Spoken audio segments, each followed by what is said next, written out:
As 1863 began, the war showed no sign of ending. Hundreds of thousands of Union troops were shivering in winter camp. Every day, more than 100 men deserted, and hundreds more were dying of disease. There was nothing Abraham Lincoln could do about any of it.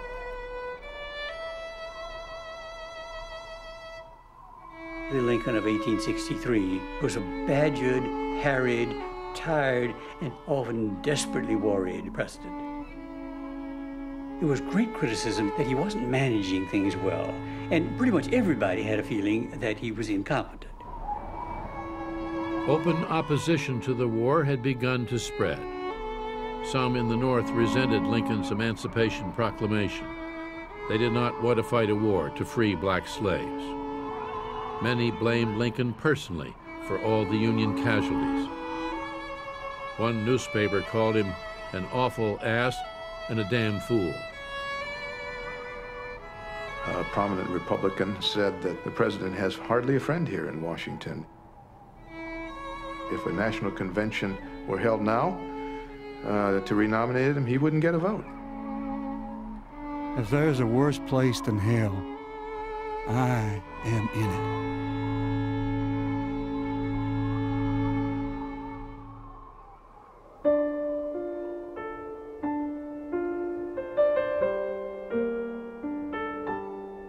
A year after the death of her son Willie, Mary Lincoln was still mourning, still plagued by nausea and migraines. Only those who have passed through such bereavements can realize how the heart bleeds at the return of these anniversaries. Mary could no longer lift her overburdened husband's spirits, and Lincoln, preoccupied and protective, did not share his burdens with her. They were moving in different worlds.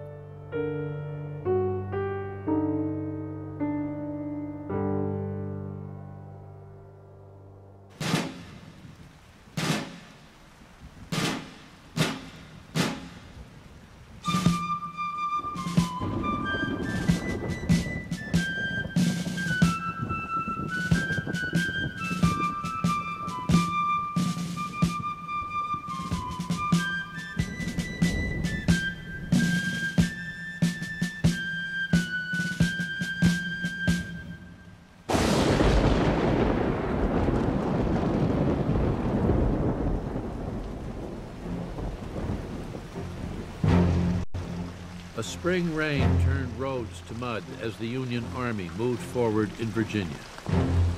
Lincoln badly needed a victory, and his new general had promised him one. Joseph Hooker was known as Fighting Joe for the headstrong courage he'd shown during the Peninsula Campaign and again at Antietam, and he was full of self-confidence. Lincoln hoped he had finally found a commander who understood that Southern armies had to be destroyed, not just defeated. Hooker had sent his army on a long secret march to trap Robert E. Lee's Confederates at a place called Chancellorsville. Union forces outnumbered the rebels 2-1. "May God have mercy on General Lee," Hooker told the president, "for I will have none."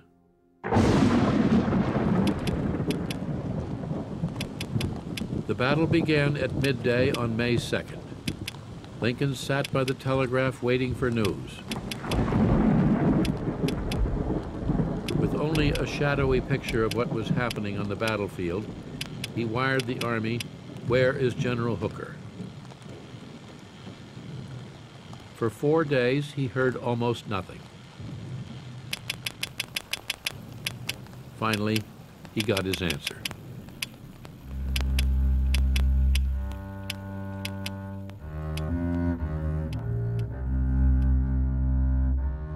Robert E. Lee had routed the Federal Army and once again gotten away clean.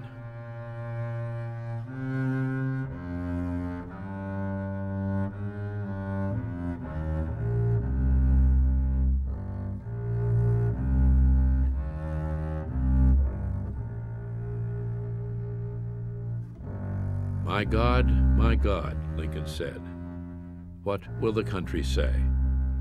What will the country say? It's a low moment for the Union. And at moments like this, Lincoln has to convince his country that it must stay in the field and carry this thing through. Lincoln said early in the war, "I'm not leaving the table till the last card is played." Harriet Beecher Stowe once visited the president, and she came away and she said, "You know, he's a strong man, but he's not strong in an aggressive way.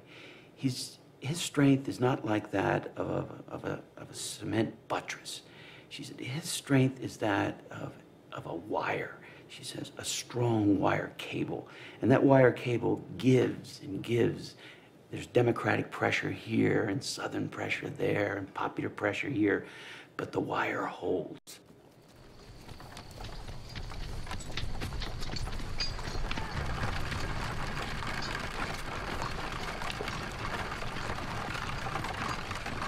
On the morning of July 2nd, 1863, Mary Lincoln was making her way to the White House from the Soldiers' Home.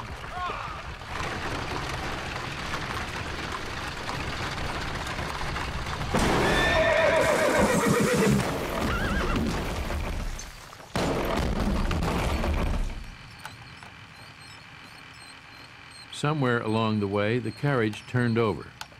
The driver and Mrs. Lincoln were both thrown to the ground. Mary cut her head on a rock.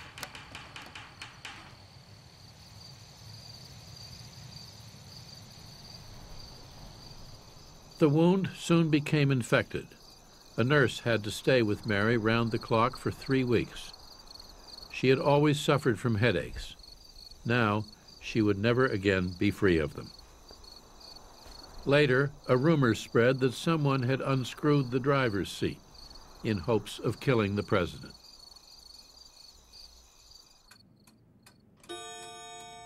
Lincoln had little time to comfort Mary. On the morning of her injury, 2 momentous battles were underway. General Ulysses S. Grant had been laying siege to the Mississippi River town of Vicksburg for more than 6 weeks.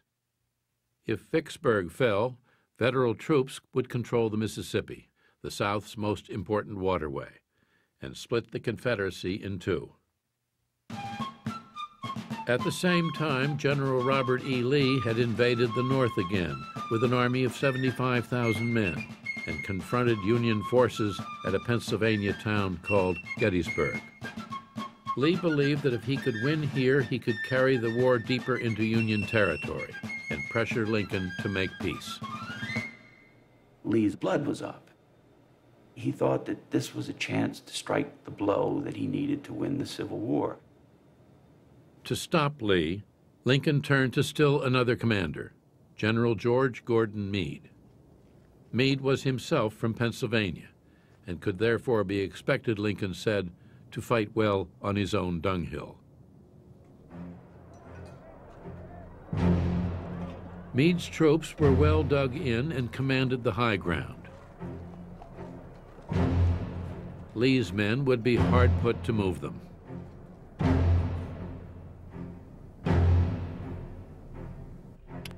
Lincoln waited and worried.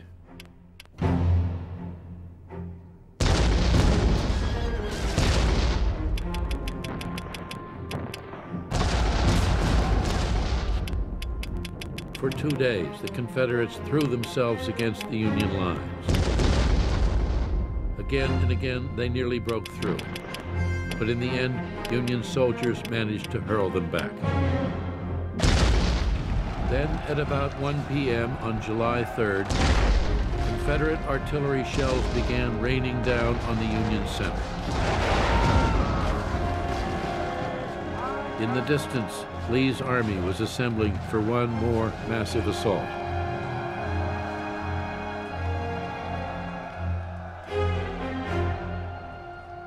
To the Union men, it looked like suicide. Confederate soldiers marching across a mile of open ground, right into their guns.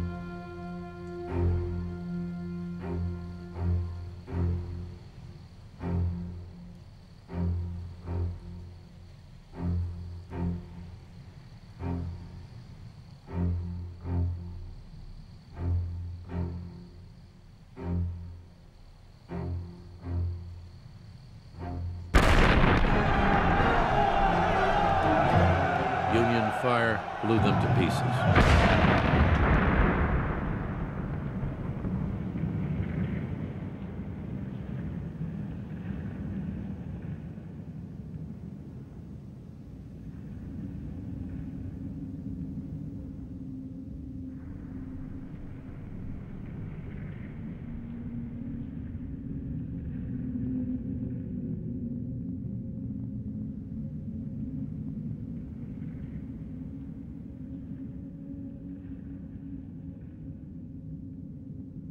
Gettysburg was the bloodiest battle of the war.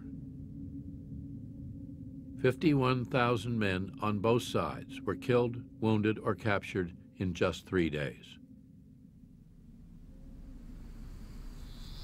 But Meade had won. The Confederate invasion of the North had been stopped, and Lee had suffered such losses that it seemed doubtful he would ever be able to mount another. This victory marked a real turning point in the Civil War. Lee was obliged to retreat, and that was the last major invasion of the North.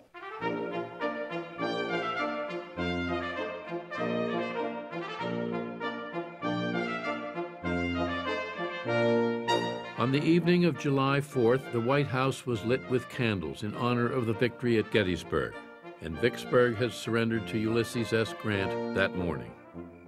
When the Secretary of the Navy brought Lincoln the news, the President leaped up and hugged him. "I cannot tell you in words my joy over this result," Lincoln said. "It is great. It is great. If General Meade can complete his work, the rebellion will be over." But Lincoln soon received devastating news. Meade had failed to catch the crippled Confederate army. As Lincoln said later, we had them in the hollow of our hands, and we didn't close the hand.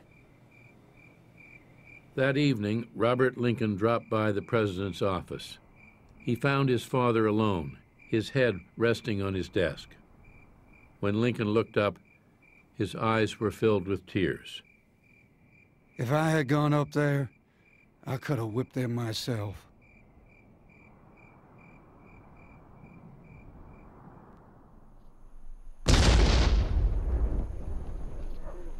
By the summer of 1863, black soldiers had joined the struggle against the rebel armies. The colored population, Lincoln said, is the great available and yet unavailed of force for restoring the Union. The president was now encouraging the massive recruitment of black soldiers. He had once been reluctant even to consider enlisting them. The question for him was, would Northerners fight with black men? Would white Northerners fight with black men? He didn't think they would. But Lincoln had pledged in the Emancipation Proclamation to allow African Americans to fight, and he had kept his promise. If you read that portion of the proclamation, which invited blacks to join in the struggle, he was going to enlist them as soldiers, and they are to be recruited and to come in and fight for the Union. African American troops faced their first real test on a battlefield in Louisiana. 44 black soldiers died trying to take Port Hudson. 133 were wounded. Their valor moved Lincoln to begin to see black Americans in a new light.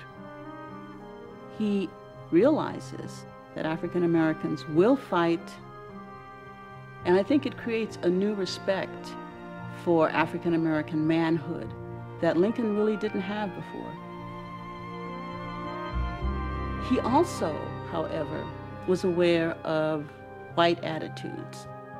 He had agreed that it would be best that African Americans be paid less. So again, we are faced with this contradiction. He wanted to see them as equal, but he didn't feel the country was ready, or perhaps he himself wasn't ready. That summer, Lincoln met for the first time with Frederick Douglass, the former slave who had become the best-known black spokesman in America. Lincoln had never met an African American who was as erudite and as knowledgeable and as forward in his conversation as Frederick Douglass. Douglass urged equal treatment for African American fighting men, equal pay, and equal opportunity for promotion.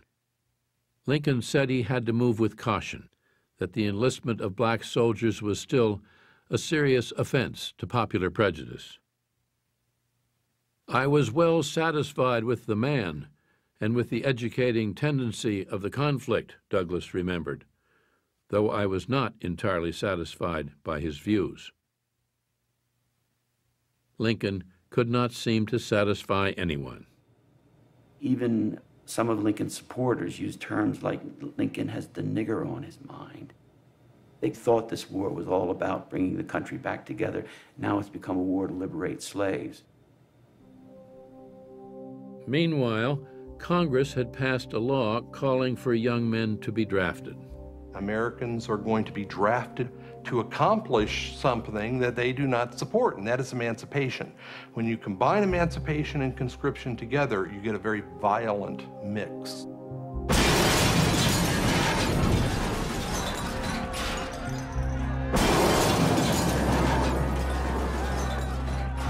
That summer, mobs of poor Irish immigrants, enraged by the draft, took over most of New York City's East Side for 3 days, burning and looting, beating and lynching African Americans.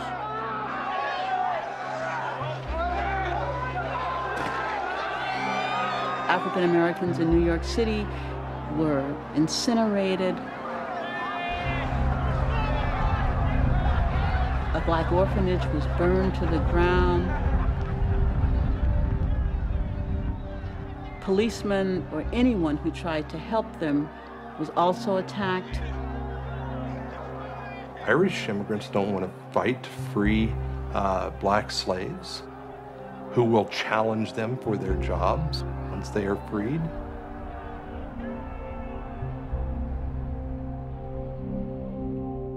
More than 100 people died before it was over.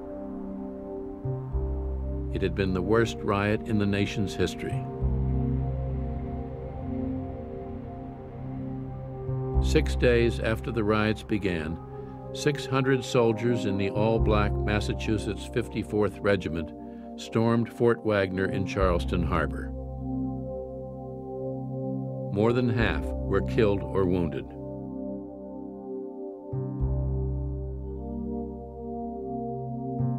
There will be some black men who can remember that with silent tongue and clenched teeth and a steady eye and well-poised bayonet, they have helped mankind on to this great consummation. While I fear there will be some white ones unable to forget that with malignant heart and deceitful speech, they have strove to hinder it. He felt that if they're going to fight for the Union, they had a stake in the Union in a very special way.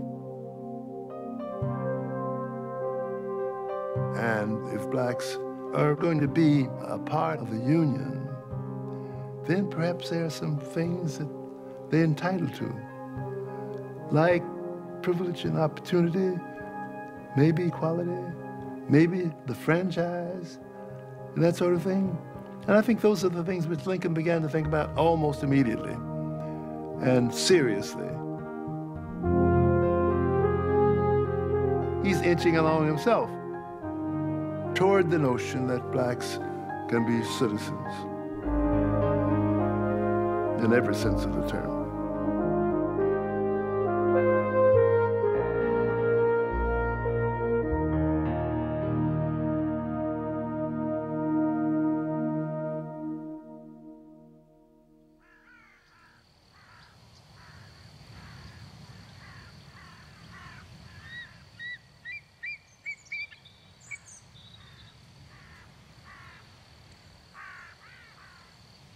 By August, Mary Lincoln had recovered from the carriage accident.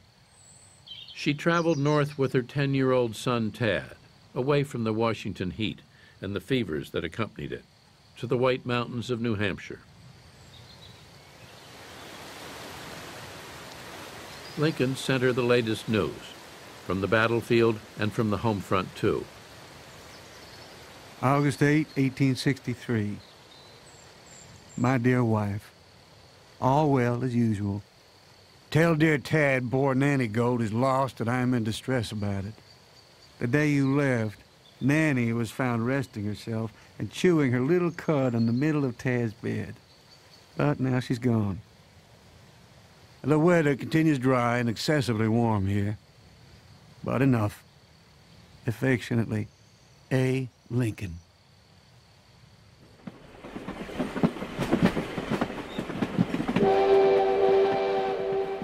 On November 18, 1863, Abraham Lincoln was on his way to Gettysburg, Pennsylvania. He had not wanted to leave Washington. Tad had a raging fever, and Mary, who had already lost 2 of her boys to illness, was terrified. Lincoln tried to push his concern about Tad from his mind. He had made a promise he was determined to keep. A military cemetery was to be dedicated on the Gettysburg battlefield, and Lincoln had been asked to say a few words there. He was asked just to make a few appropriate remarks. It was not expected that he would say anything memorable because Edward Everett, the great Massachusetts orator, was going to speak for more than 2 hours and make the grand oration. We're coming, Father Abraham, 300,000 more. That evening, while a crowd sang outside his window, the president worked over the speech he had been writing and rewriting. He could make a document sound exactly as he thought it should sound, and he does it as a matter of conscious manipulation of language. Where did it come from? Less than a year's formal schooling? Not quite sure exactly when he learned how to read and write. Didn't learn polished grammar until he's in his 20s. There is, it seems to me, no accounting for exactly how he grew. But that he did is beyond question. We are coming, coming. Late that evening, a messenger knocked on Lincoln's door. He handed the president a telegram. Honorable A. Lincoln, the doctor has just left. We hope dear Taddy is slightly better. We'll send you a telegram in the morning. Mrs. Lincoln.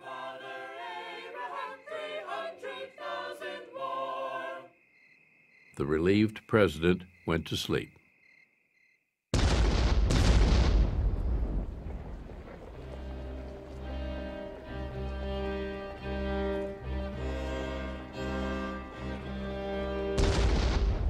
Cannon woke Gettysburg the next morning. Thousands watched Lincoln and the other dignitaries ride along the dirt road to the cemetery. Edward Everett spoke for an hour and 57 minutes.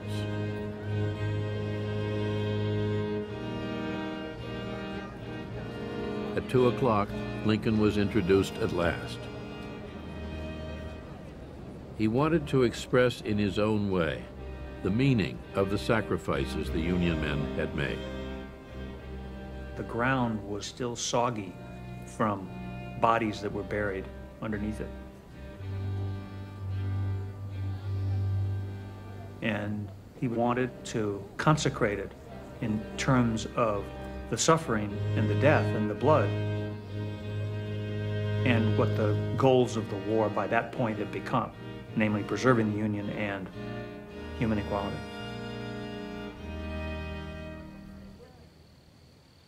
77 years ago, our fathers brought forth on this continent a new nation, conceived in liberty, and dedicated to the proposition that all men are created equal. Now we are engaged in a great civil war, testing whether that nation or any nation so conceived and so dedicated can long endure. We are met on a great battlefield of that war. We have come to dedicate a portion of that field as a final resting place for those who here gave their lives that that nation might live. It is altogether fitting and proper that we should do this. When Lincoln says that 77 years ago, our fathers brought forth on this continent a new nation, conceived in liberty and dedicated to the proposition that all men are created equal, then he is equating what's happening at that time with the founding of the nation and the Declaration of Independence. The Declaration of Independence proclaims that all men are created equal. He is saying that equality is what the Civil War was about, and that the nation was going through a catharsis upholding what the Declaration of Independence stood for, and they were paying a very, very heavy price for it. But in a larger sense, we cannot dedicate, we cannot consecrate, we cannot hallow this ground. The brave men, living and dead, who struggled here, have consecrated it far above our poor power to add or detract. The world will little note nor long remember what we say here, but it can never forget what they did here. It is for us, the living, rather, to be dedicated here to the unfinished work which they who fought here have thus far so nobly advanced. It is rather for us to be here dedicated to the great task remaining before us, that from these honored dead we take increased devotion to that cause for which they gave the last full measure of devotion. That we here highly resolve that these dead shall not have died in vain, that this nation, under God, shall have a new birth of freedom, and that government of the people, by the people, for the people, shall not perish from the earth.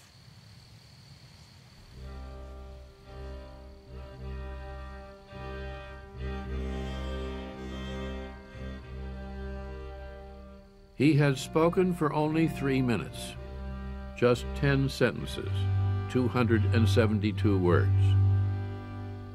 But Lincoln had changed the meaning of the war.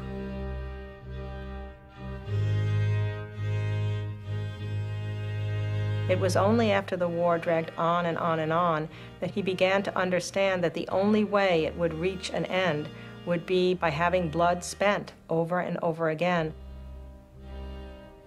And once he made that commitment, he was driven to put the war on a higher moral ground. The war was not simply to reconcile the people from the South into the Union as it was,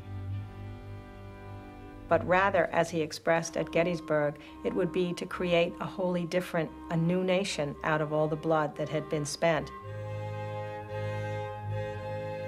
He gave the struggle a new meaning. He gave the country a new birth of freedom.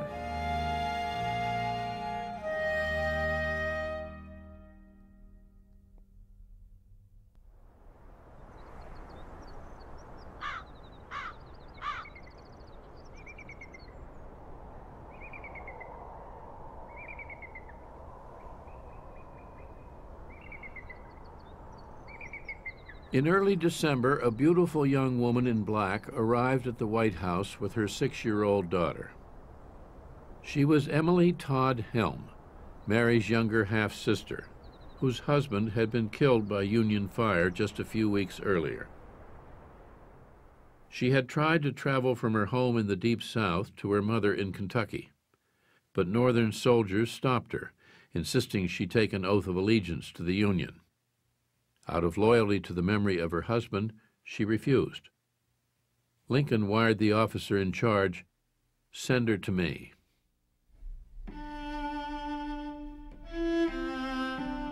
Mr. Lincoln and my sister met me with the warmest affection, Emily wrote in her diary. We were all too grief-stricken at first for speech. I have lost my husband. They've lost their fine little son, Willie. And Mary and I have lost 3 brothers in the Confederate service. We could only embrace each other in silence and tears. As the days passed, Mary and Emily comforted one another. They talked of old times and old friends, but carefully avoided talking about the war, which divided them. This frightful war comes between us like a barrier of granite, Emily wrote, closing our lips, but not our hearts.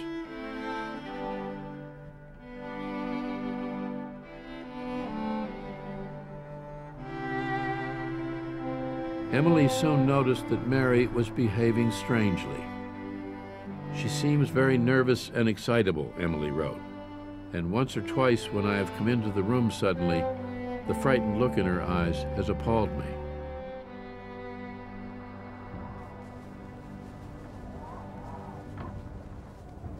Late one night, after everyone had gone to bed, Mary confided to her sister that Willie's death had shattered her, but she had a consoling secret. The dead still lived. I want to tell you, Emily, that one may not be wholly without comfort when our loved ones leave us. If Willie did not come to comfort me, I would still be drowned in tears. He lives, Emily. He comes to me every night and stands at the foot of my bed with the same sweet, adorable smile he always had. He does not always come alone. Little Eddie is sometimes with him.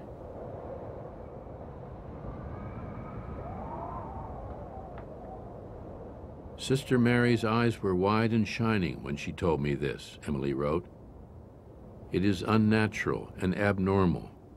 It frightens me.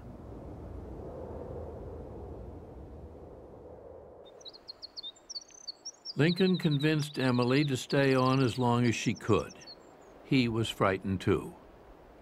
They continued to avoid talking about the war. It was the children, Emily's daughter Catherine, and the Lincoln's son Tad, who broke the silence. She and Tad were on the sitting room floor looking at a magazine. And Tad said, there was a picture of Lincoln. He said, "Oh, here's the president." And Catherine said, "No, that's not the president. Jeff Davis is president." And Tad jumped up and down and said, "No, Lincoln is president. Hooray for Lincoln." And she jumped up and said, "Hooray for Jeff Davis." And just they were about to come to blows, and Lincoln was standing in the doorway. So he came over with a chuckle and picked them up and put one on one leg, knee and one on the other, and said, "Well, Tad, you know who your president is. And as for Catherine, I'll just be her Uncle Lincoln."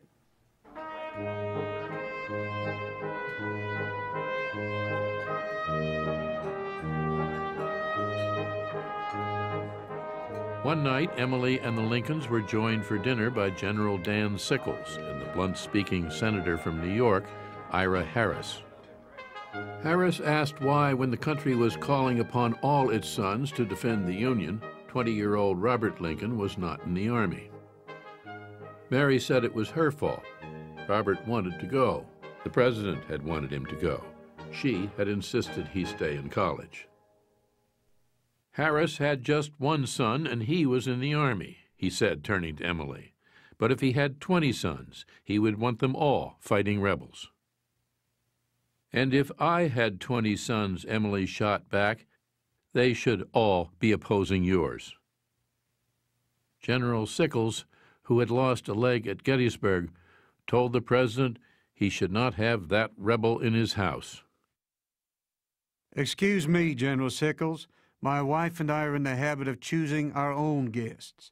We do not need from our friends either advice or assistance in the matter.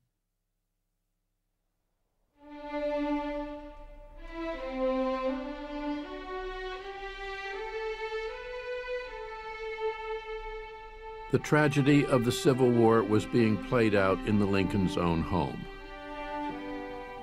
The divisions of the war cut right into the heart of people's personal ties. Families were being broken apart, loved ones were being pushed in different directions, and two sisters who wanted only to express their sadness and their loss with one another were prevented from doing so. On December 14th, Lincoln gave Emily a pass for her trip home and put his arms around her. "I hope you do not feel any bitterness," Lincoln told her, "or that I am in any way to blame for all this sorrow." Lincoln hoped she would come back the following summer. It would help to calm Mary. Her nerves, he said, have gone to pieces. "I believe if anything should happen to you or Robert or Tad," Emily told him, "it would kill her."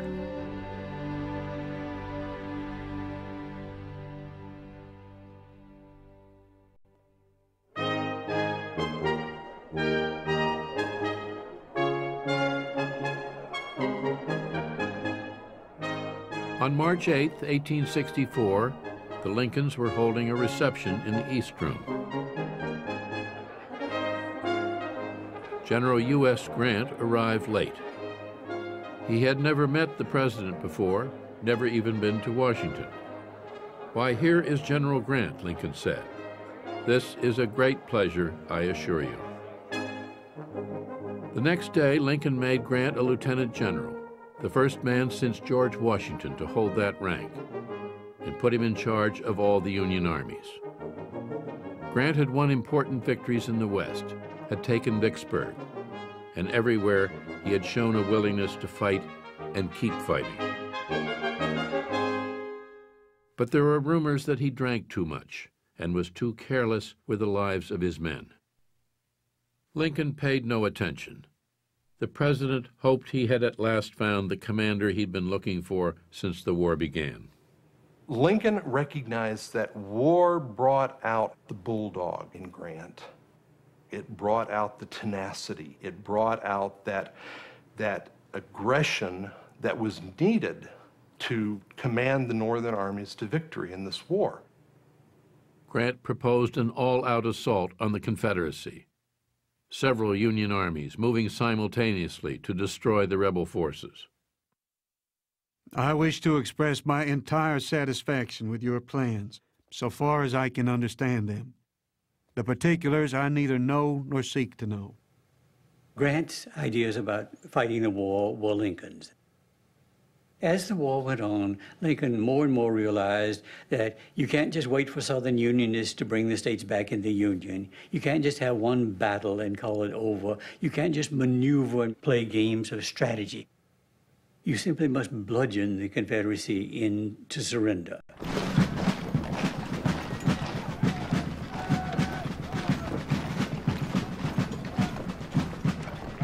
On May 6th, Lincoln got word that Grant's massive army was marching south toward Richmond, through the tangled Virginia forest known locally as the Wilderness. Somewhere in the thickets ahead of him, Robert E. Lee and 65,000 Confederates were waiting. "If you see the president," Grant said, "tell him from me that whatever happens, there will be no turning back."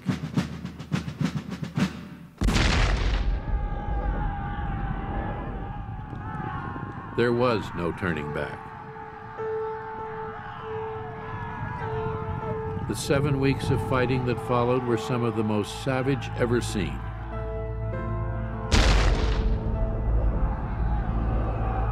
The Wilderness.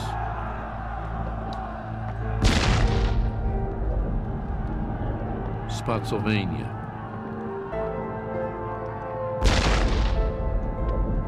Cold Harbor, where 7,000 Union soldiers were lost, most of them in the first 30 minutes. In 1 week, Grant lost 32,000 men. By June, he had lost more men than were left in Lee's command. Grant brought a new conception of warfare.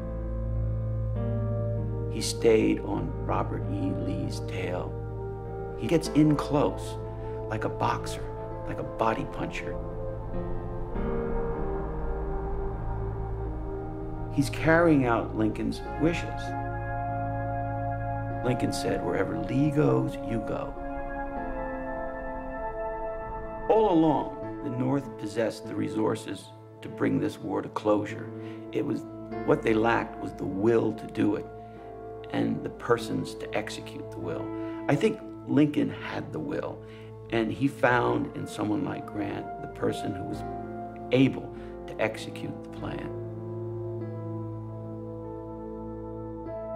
As news of the terrible losses spread, the country was appalled. Even the president's wife was horrified. Grant is a butcher, Mary Lincoln told her husband, and not fit to be at the head of an army.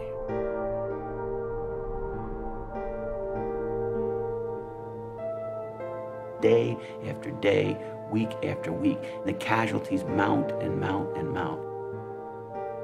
We could never accept casualties like that today. Never, never. We would never fight a war like that. Those casualties are unheard of, proportionate to population. Lincoln said, we outnumber the South by more than 2 to 1.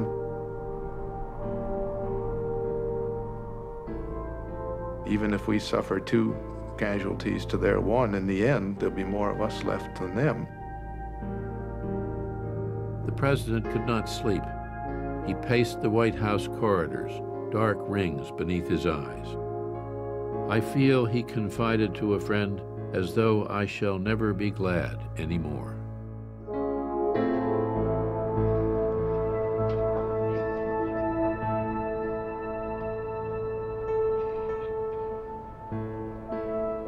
The streets of Washington were lined with ambulances full of wounded soldiers. Lincoln was obviously moved when he saw these. He told a friend, the weight of this, the sorrow of this is simply more than I can bear.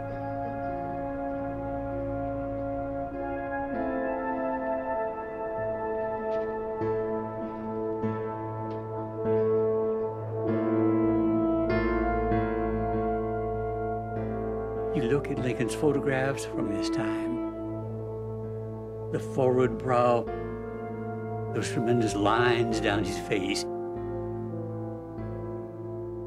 the anguish in those eyes.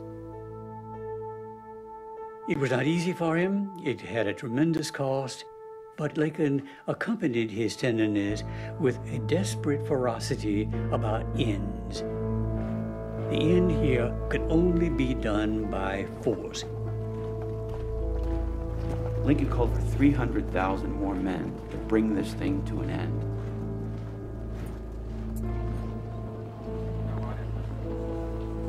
And he called for 6,000 more men from Illinois. And there's this Illinois delegation who felt that their state had been bled dry already by the war. So they went to see the president at the White House. And basically they were saying to Lincoln, don't dip into our manpower pool for more troops. We've given enough to the country. Now, these were the men who urged him to fortify Fort Sumter, the guys that are screaming for a war of terror, that are screaming for the suppression of the South. Lincoln heard them out and turned to them, his face contorted with anger, and he said, you urged this war. You urged not only a war, but a war of terror. Now you come here and tell me that you're not going to provide the troops I need to carry through the kind of war you demanded. This is the price you have to pay for the policies you pressed on me. You go back to Illinois and send me those boys. By June 15th, Grant's men had fought their way to within sight of Richmond. Then the rebels stopped them at Petersburg. Grant had advanced 60 miles and lost 60,000 men, 3 for every one Lee had lost. Hold on with a bulldog grip, Lincoln wired him.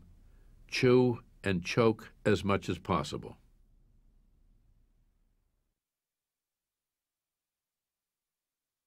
With the end of the war still nowhere in sight, calls for an end to the slaughter came from every quarter. The November presidential election was only 4 months away now, and Lincoln was being assailed once again as inept, uncaring, a failure. His prospects looked grim. The election hinged on Union victories, but Grant was dug in at Petersburg, and the Union troops under General William Tecumseh Sherman stalled as they drove toward Atlanta. The Democrats were about to nominate the former Union commander George McClellan, still popular, still ambitious. Lincoln believed McClellan was likely to try to end the war by promising to rescind emancipation. The Democrats thought that they had a real chance to win the 1864 election. Lincoln was a discredited leader. The North appeared to be no closer to winning the war. Cartoons appeared in Democratic newspapers portraying Lincoln as a widow-maker. That's what Democrats called him, a widow-maker. And indeed, if the election had been held in August of 1864, when Northern morale was at its low point, I'm convinced Lincoln would not have been reelected. The Democrats were calling for an immediate armistice and negotiations with the South. The president came under intense pressure to discuss peace with Jefferson Davis. Lincoln said, I'm willing to talk to Jefferson Davis about peace, but here are my conditions: reunion and emancipation. I'm not going to back down. People condemned Lincoln as the one reason why the war continued. Thousands of men are dying on a daily basis because this president is determined to free the slaves. Mr. President, we didn't go to war to free the slaves in the first place. Why don't you give it up? Lincoln says, I can't do that. The promise was made, and the promise having been made, it must be kept. I desire so to conduct the affairs of this administration that if at the end, when I come to lay down the reins of power, I have lost every friend on earth, I shall have at least one friend left, and that friend shall be down inside me.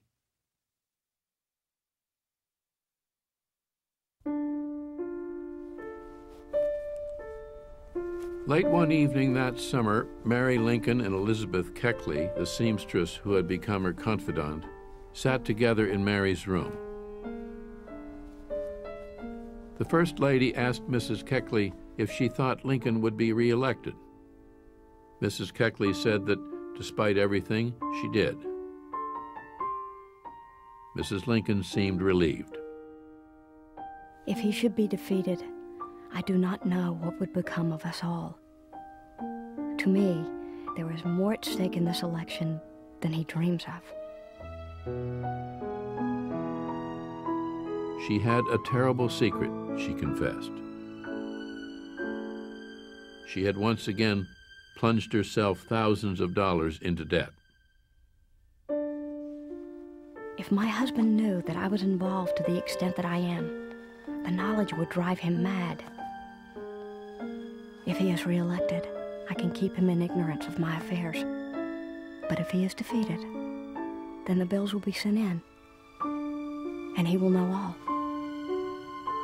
With the country's future at stake in the 1864 election, Mary, who had once so cared about politics, who had been the anchor for Lincoln through his early political career, would now find herself so obsessively concerned about the spending that had catapulted out of control that her only thought was, he's got to win so that my bills will get paid and he will not find out what I have been doing. As Election Day drew nearer, Elizabeth Keckley remembered, Mrs. Lincoln was almost crazy with anxiety and fear. Nothing else seems to have mattered. She talked about it, she worried about it. That kind of obsession is a substitute for all of the other concerns in her life that she couldn't control. The public criticism, the distance of her husband, her own despair, and her deep, deep continued mourning over the death of Willie.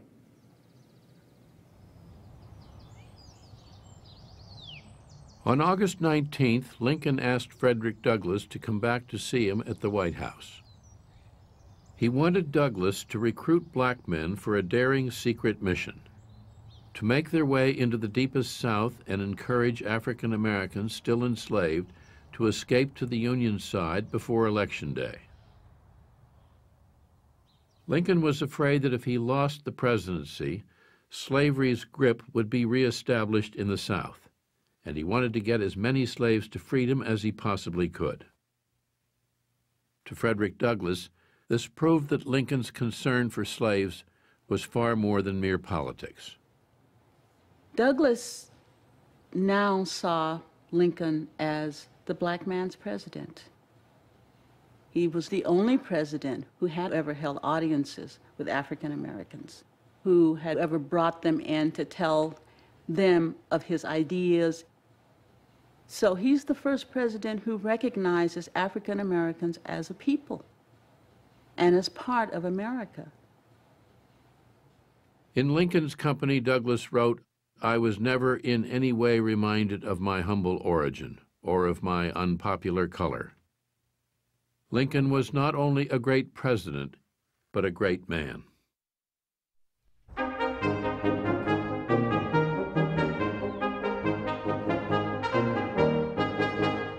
Three days after Frederick Douglass's visit, Lincoln stood on the White House lawn to review the men of the 166th Ohio Regiment, about to go home on leave after hard fighting in the Wilderness Campaign. Lincoln thanked them for their service and reminded them of the cause for which they fought.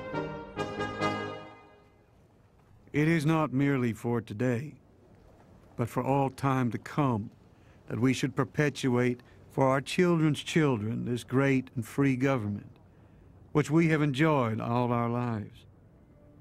I beg you to remember this, not merely for my sake, but for yours. I happen temporarily to occupy this big White House. I am a living witness that any one of your children may look to come here, as my father's child has.